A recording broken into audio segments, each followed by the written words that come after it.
Hello everybody, this is Anand Singh. Welcome to my YouTube channel social study point. आज से मैं एक नए चैप्टर की शुरुआत कर रहा हूं जो नेशनलिज्म इन इंडिया है। यह क्लास 10 की हिस्ट्री है। मैं एनसीईआरटी को कवर कर रहा हूं।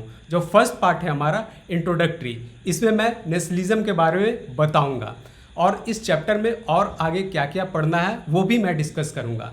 तो पहले स्टार्ट करता हूँ, नेशनलिज्म है क्या, what is nationalism.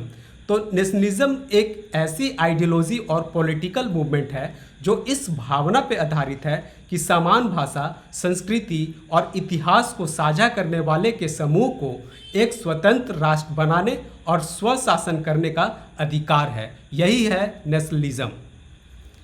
European versus Indian nationalism.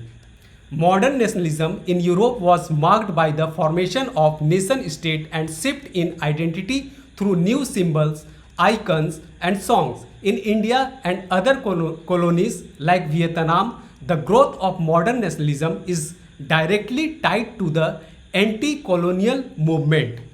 तो यूरोप में जो मॉडर्न नेशनलिज्म हुआ था वो राज्यों के गठन, न्यू सिंबल, सॉन्ग के हेल्प से हुआ था और यही न्यू सिंबल, सॉन्ग से एक नया पहचान बना यूरोप में। और वही भारत और अदर कॉलोनीज लाइक वियतनाम जैसे देश में modern nationalism directly anti colonial movement से जुड़ा हुआ था। Shared bond of operation. Colonial exploitation created a common thread of operation that united diverse social group across the region.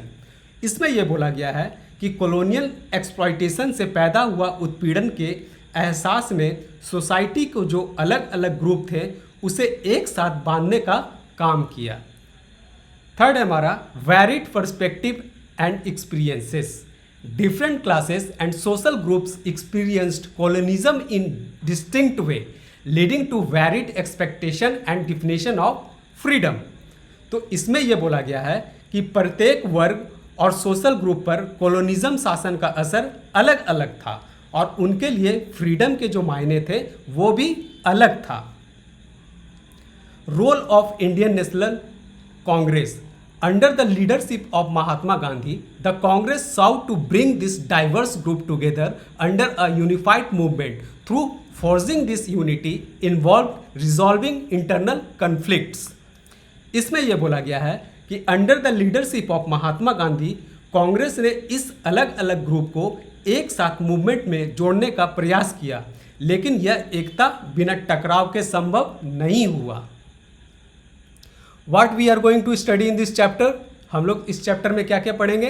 The first world war, खिलाफत and none corporation. देखिए मैंने none corporation बोला है। None cooperation movement में कब होगा ये मैं डिटेल में एक्सप्लेन करूंगा आगे।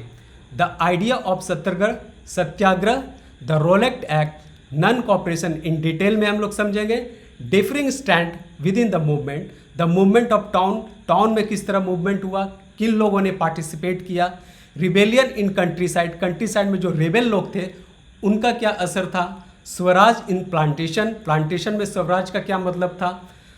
Towards civil disobedience, the salt march and civil disobedience movement, इसे एक साथ मैं डिस्कस करूंगा।